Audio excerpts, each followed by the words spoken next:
Bonjour tout le monde et bienvenue à Opinion d'aînés, une émission qui défend les intérêts des personnes âgées. Au sommaire, cette semaine, les fameuses maisons pour les aînés coûtent de plus en plus cher. Y a-t-il un comptable au gouvernement? Une télévision pour et par les personnes âgées, Génération Plus. Et une première capsule sur l'histoire du rire au Québec qui nous présente une grande vedette du 20e siècle. Cette semaine, je suis en ligne et en compagnie de Dominique Delbast. Bonjour Dominique. Bonjour Alain, bonjour à tous et à toutes. Alors, on le sait, la construction, Dominique, ça coûte cher.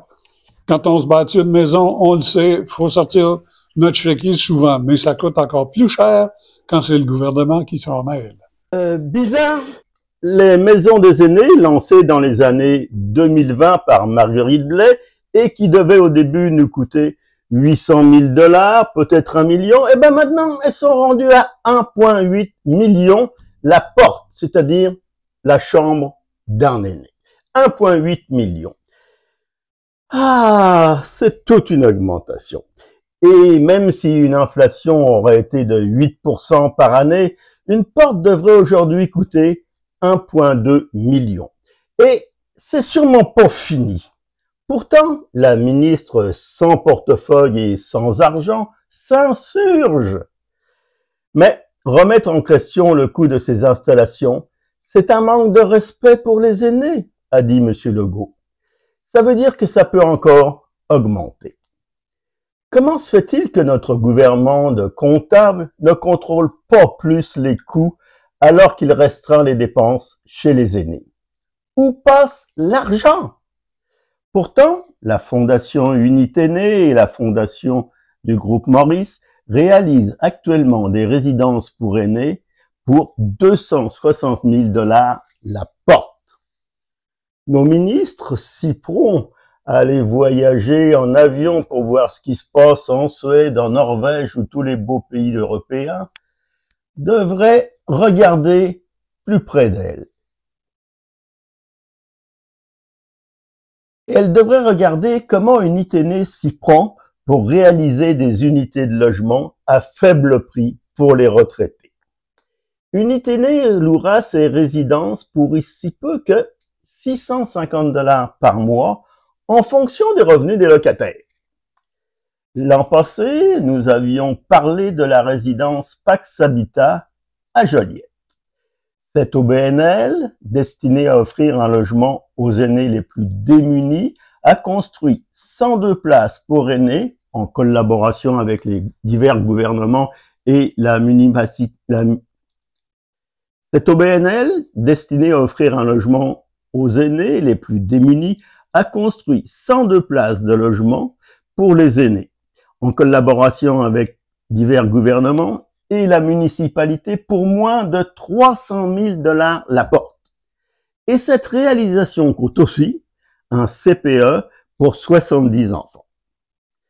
Nous avons donc des organismes privés et des OBNL qui ont les compétences pour bâtir des résidences à bas prix. Comment notre bon gouvernement, dirigé par un comptable agréable et agréé, un comptable averti, soi-disant, peut-il bâtir des maisons pour aînés à plus de 5 fois le prix qui est bâti par les OBNL ou les maisons privées? Monsieur Legault, nous voulons des réponses. Incompétence, laisser aller, gabegie, copinage, corruption. La semaine passée, Alain nous annonçait que le gouvernement ne payait qu'un appareil auditif pour les aînés. Facile de couper dans les services aux personnes faibles et sans lobby. Mais facile d'engraisser les compagnies de construction, les architectes, les urbanismes et les professionnels de tout acabit qui se consultent sûrement pour gonfler les prix et s'en mettre encore plein les poches aux grandes dames des contribuables que nous sommes. Alors, espérons que le grand timonier, le capitaine du bateau, M. Legault, fera un redressement pour les prochaines élections qui s'en viennent dans un peu plus d'1 an. Il a dit qu'il solliciterait un 3e mandat. Ben, je pense qu'il y a un petit ménage à faire et à donner des preuves pour remonter sa popularité. Maintenant, Dominique, vous avez maintenant à nous montrer une image qui devait illustrer un de vos propos de la semaine dernière. C'est bien ça? Oui, oui, Alain, il y a 2 semaines, je vous avais parlé des supermarchés d'alimentation qui dissimulaient les produits américains par les produits annoncés comme locaux pour tromper le consommateur québécois qui est vigilant. Eh bien, comme les images ont sauté au montage, les voici. En dessous d'un bel écriteau se cachent les salades Made in USA, très très bien dissimulées parmi les produits du Québec. Alors ça, c'est des champions, et ça, c'est le IGA à Cookshire, dans les cantons de l'Est. Merci à la personne qui nous a envoyé ces photos. Alors, c'est une photo, j'ai mis le mot, hein?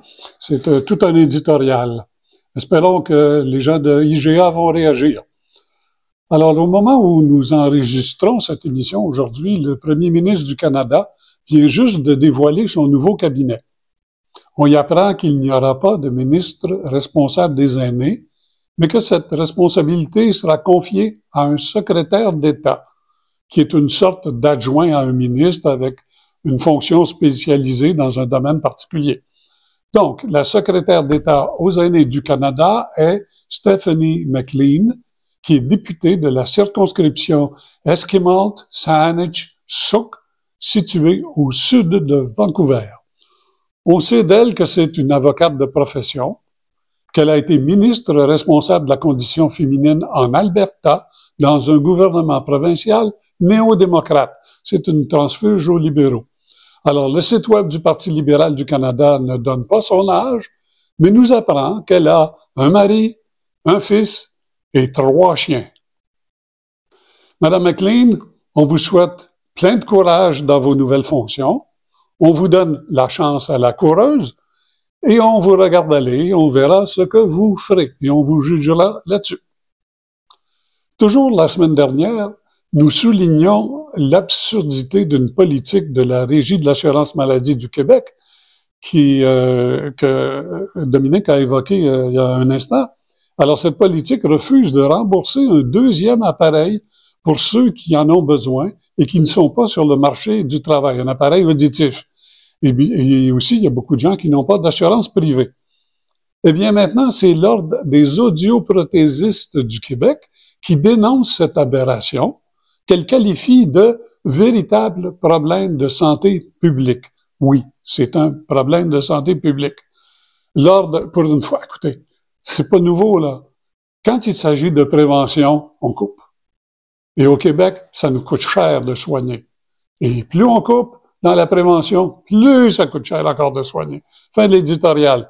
Alors, l'Ordre rappelle qu'un tiers des 60 ans et plus ont des problèmes d'audition, et c'est 80% qui en ont des problèmes chez les 85 ans et plus. Alors, s'il vous plaît, Monsieur le ministre de la Santé, arrêtez de faire la sourde oreille. Les Québécois ont habituellement, pour la plupart, 2 oreilles. Pas juste une, 2 oreilles. Oui, Alain, j'ai même constaté ça encore récemment en regardant les gens. On a vraiment 2 oreilles. En espérant que ça va changer parce qu'il commence à avoir passablement de pression. Mais il y a des élections qui s'en viennent. Hein? Il y a des élections qui s'en viennent. Bon, depuis que je connais Dominique Delbas, ça fait plusieurs années, je sais qu'il travaille sur un projet d'un canal de télévision dédié aux aînés. C'est plus qu'un rêve, plus qu'une obsession, c'est un chantier qui est rendu à un stade très avancé. N'est-ce pas, Dominique? Oui, Alain, j'ai constaté il y a déjà longtemps que tous les organismes au Québec ont leur lobby auprès des gouvernements. Il y a près de 1000 lobbyistes à Québec qui font valoir les intérêts des gens qui les payent. Alors, les travailleurs ont leur syndicat, les professionnels ont leur ordre, tout le monde a son canal. Les sports, la cuisine, les voyages, les vieilles séries, la rénovation. Il y a même un feu de foyer sur Vidéotron. Alors, tout le monde a sa représentation, sauf les aînés. On les voit pas, les 60, 70, 80. Et surtout, on les voit pas, puis on les voit jamais, non. On n'en parle pas, on n'a pas d'émission pour eux autres. Tong, tong, j'ai des bonnes idées. Ah! Je vous en ferai produire des émissions. Sauf les aînés, nous n'avons pas de représentation. Alors, qui représente et défend les aînés? Sûrement pas la ministre sans argent.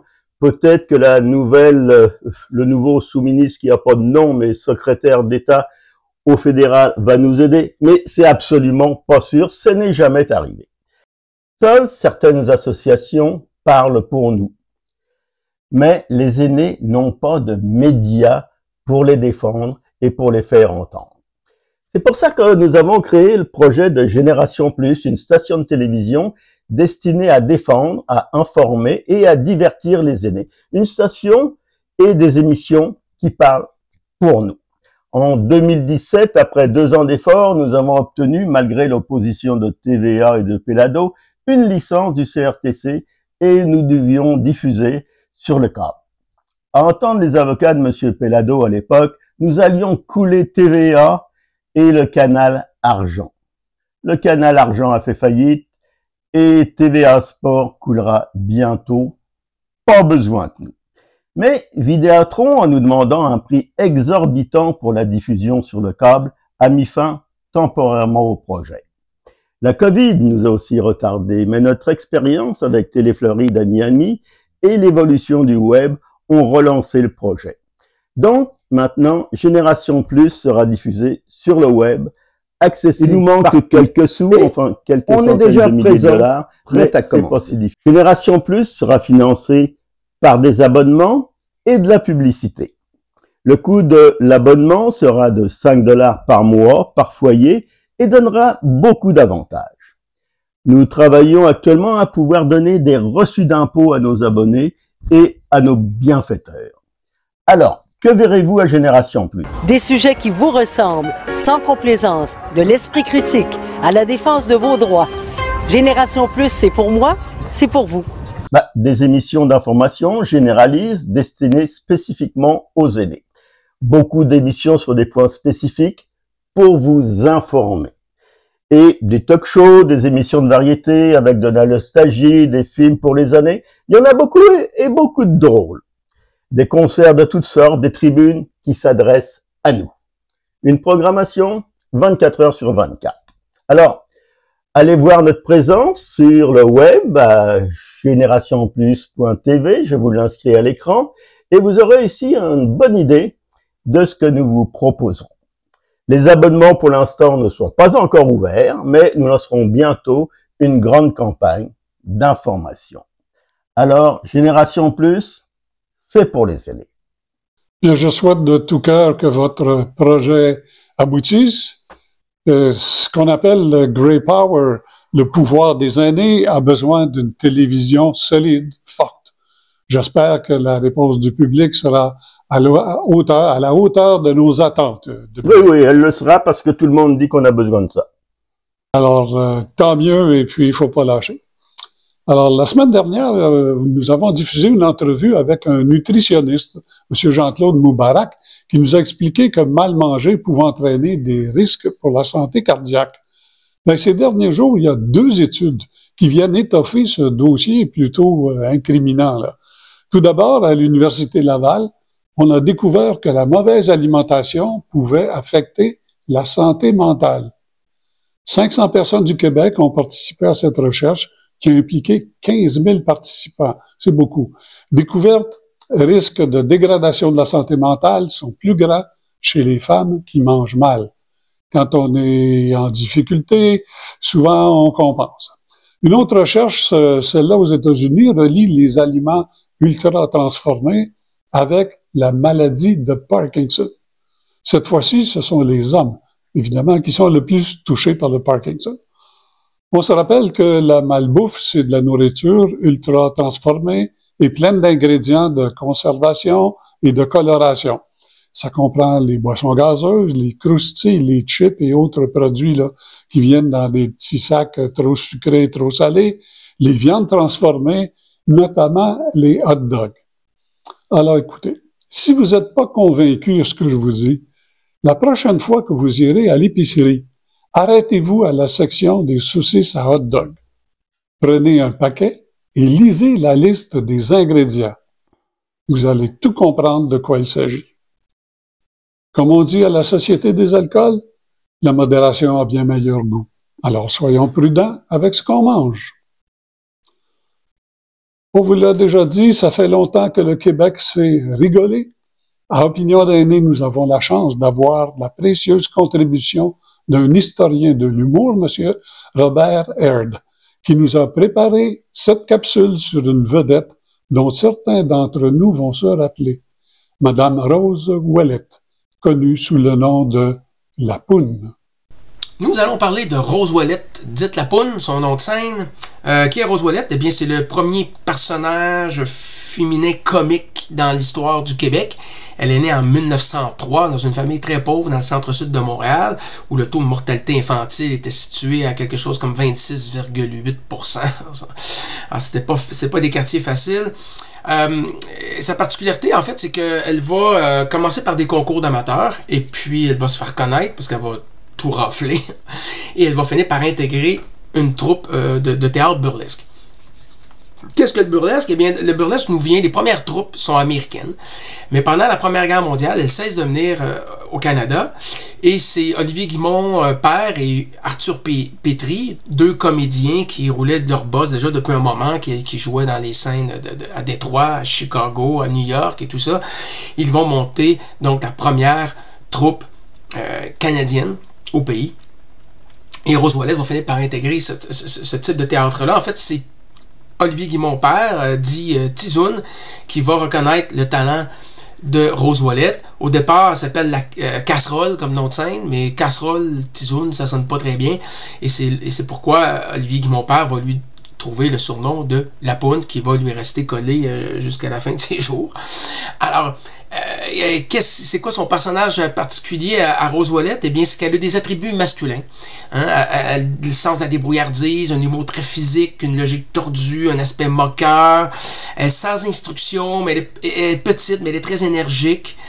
Ses numéros reposent beaucoup sur le double sens avec la finesse du clin d'œil, hein, la vitesse de la pirouette.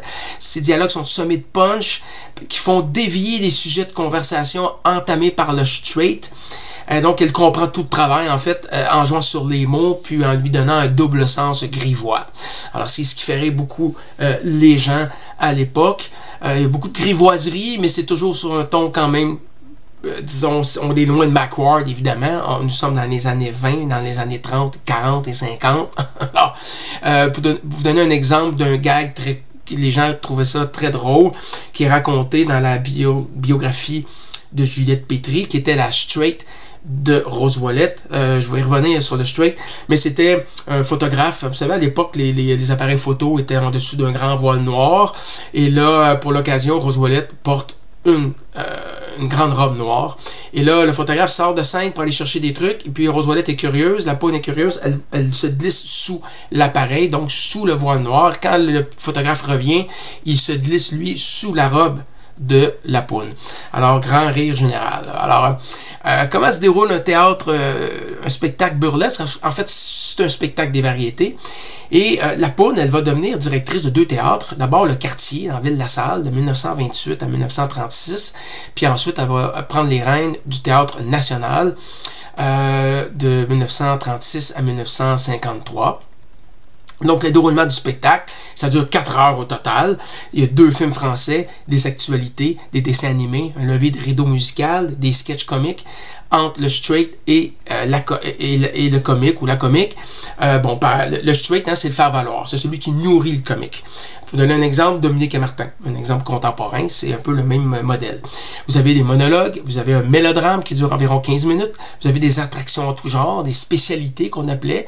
Ça peut être un chanteur, ça peut être un jongleur,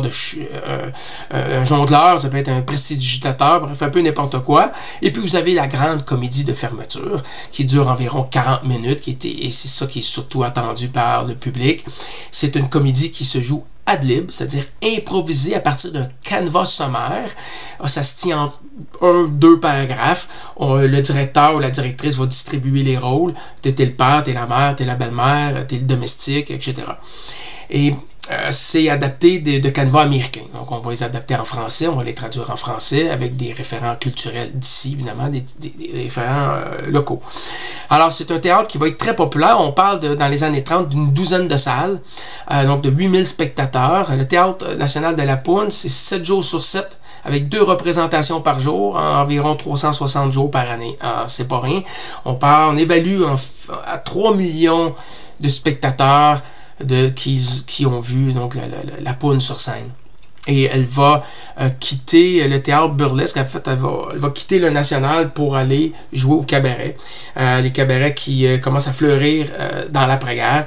Alors, les comédiens burlesques vont quitter la scène du théâtre pour aller jouer dans les cabarets. Et ça pourrait être le sujet d'une autre capsule. Bon, mais j'espère que M. Aird nous enverra d'autres capsules qui nous rappellent de si bons moments. C'est assez amusant de voir comment ça a évolué l'humour. On a toujours eu de grands humoristes au Québec. Hein? Oui, hein? Il y a beaucoup d'humoristes. C'est une industrie, en fait. C'est étonnant, mais probablement parce qu'on a beaucoup besoin de rire. Alors, nous arrivons maintenant au terme de cette émission. Voici donc la pensée positive de la semaine. Elle est d'une comédienne américaine qui est assez rigolote des fois, Lucille Ball, de l'émission populaire I Love Lucy. Vous savez, c'était dans les années où la télévision était en noir et blanc. Alors, voici sa pensée.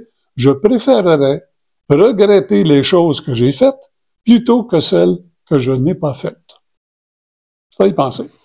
En terminant, je vous rappelle que toutes nos émissions sont disponibles sur YouTube.